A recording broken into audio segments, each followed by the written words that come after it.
Здравейте, казвам се Атанас Димитров, сертифициран GCDF кариерен консултант. От 2003 година работя в Междуниверситетския център за развитие на кариерата на Университета за национално и световно стопанство и по-настоящем съм негов директор.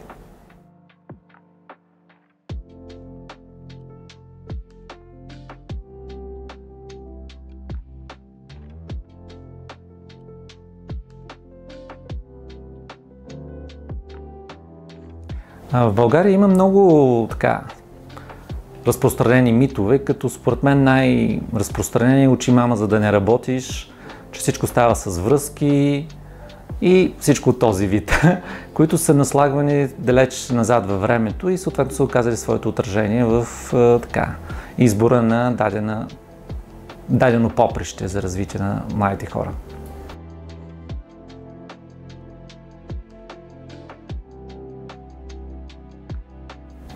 Комплексно е като происход всичко това. Бих казал, че основно нещата започват от семейството. След това, разбира се, средата, в която израстват децата, младите хора и, разбира се, немалка степен имат медиите и съответно сега модерните социални медии, които съответно дават крайностите и не показват реалната ситуация на нещата.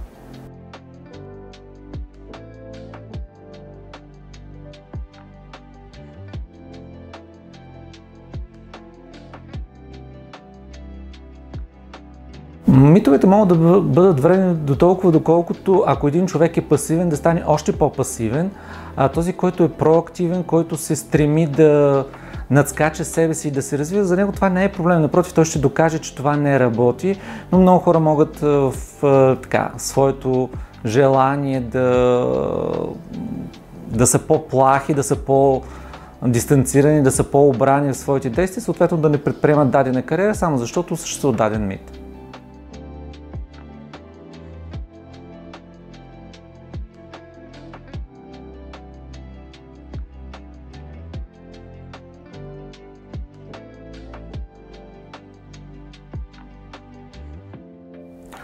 Това бих казал, че не е точно мит, по-скоро едно твърдение, което и съответно характерно за бизнеса, че той изисква хората да работят примерно от 9 до 5. Но това не винаги е лошо нещо. Напротив, това създава дадена дисциплина и съответно възможност човека да в този времеви отрязък да покаже всички свои знания и умения. Разбира се, не е важно толкова това работно време, доколкото човека показва своите реални възможности. Това не би трябвало да притеснява младите хора, въпреки че всички много добре знаем, че тяхната нагласа е по-скоро да работят по-гъвкаво.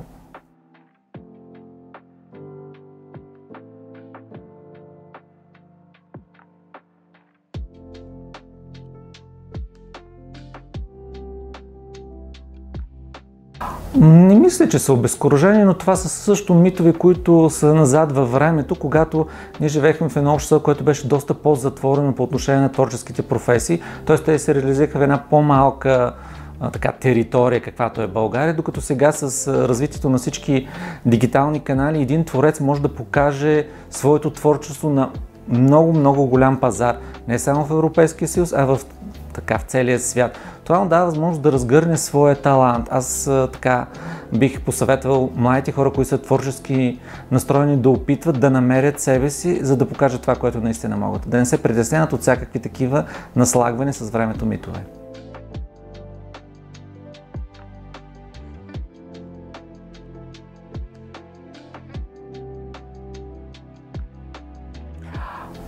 Тези професии, които изброихте, в обществото имат конотацията, че са ниско квалифицирани, което е далеч от истината. Това са изключително важни професии, които пазара ги търси, има недостиг на тях и най-малкото са много добре платени. Ако един млад човек се развива в тази насока, то определено той може да получи адекватно заплащане, стига да избяга от клишетата, че това е ниско квалифициран труд или съответно това е нещо, което не е престижно.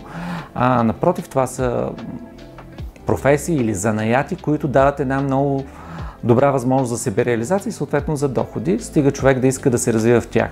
Това, което е характерно за тези професии, е, че там се започва, разбира се, от чирак, калфа и съответно майстор. Има нужда от време за човек да стане най-добър в тая професия.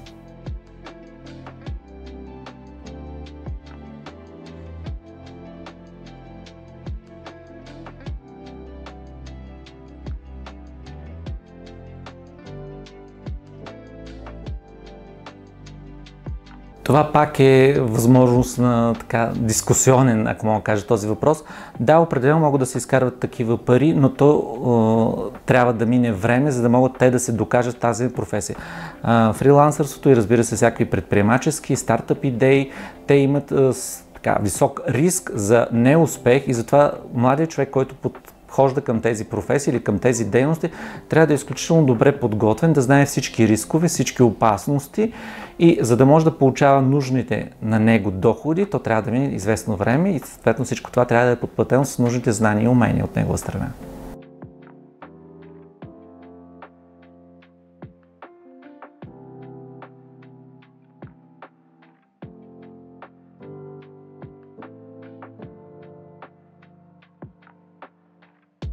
Разбира се, COVID-кризата даде възможност за така много бързо на развитие на възможността човек да работи дистанционно, но тук за мен опасността е, че доста от хората приемат дистанционната работа като работа между другото, т.е. ние си вършим нещо вкъщи или където сме и въпреки това работиме. Това е първата опасност. Втората опасност е, че за да работи човек дистанционно трябва да има много сериозна самодисциплина, а не да отлага нещата, да ги върши както би трябвало да ги върши в даден офис. И за мен много важното нещо е, че липсата на социални контакти и екипност понякога дава съответно своите отражения върху работния климат, ако мога да се изразя. И най-важното, човек не трябва да гледа на дистанционната работа като някаква панацея. Все повече се развиват различни хибридни форми между дистанционна и стационарна работа. Всичко е въпрос на нагласи. Ако човек е отговорен, той ще се справи. Понякога трябва малко повече самоконтрол и разбира се контрол от страна на работодателя.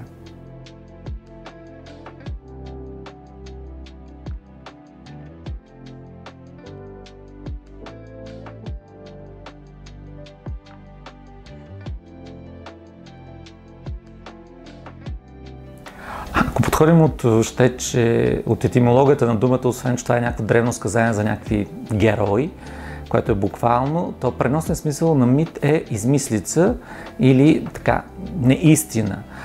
Реално погледнато, всякакво генерализиране, всички крайности от сорта на никога, винаги, обобщавания, почти гарантира, че дадено нещо е мит. Това, което е важно за мен и което бих посветвал младите хора, да бъдат изключително критично мислещи, да подлагат под критика всяко едно такова отношение. Тоест, кой го казва, защо го казва, дали този източник, от който идва тази информация, е достоверен. В днешния дигитален свят един млад човек може да провери информацията по много канали и съответно да я верифицира дали тя отговаря на истината или не. Не знам дали ще прозвучи грубо, но всякакви твърдения от сорта една жена каза, със сигурност не са истина.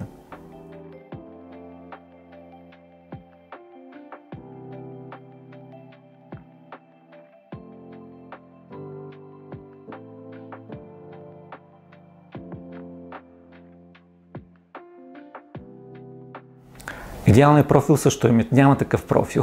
Всеки един профил има своите нюанси. Няма човек, който да пасва на 100% за дадена професия. Винаги има някакви неща, които трябва да се допълват във времето. Това, което трябва да знаят младите хора, е, че трябва да се обучават и трябва да се развиват през целия си живот, да слагат тухличките в своето кариерно развитие, за да бъдат успешни. Не би трябвало да се обезкуражават по никакъв начин. Дори да не отговарят на дадените критерии в дадена обява, нищо не коства да пробват, да видят, винаги могат да успеят.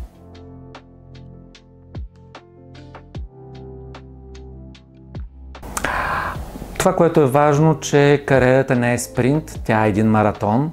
Трябва да пробват, трябва да са проактивни, трябва да са търсещи, трябва да са любопитни и, както малко по-рано казах, доброволчеството и стажовете са една много добра възможност да видят дали дадената професия е за тях. Нищо не е на всяка цена. Пробвайте, времето е пред вас.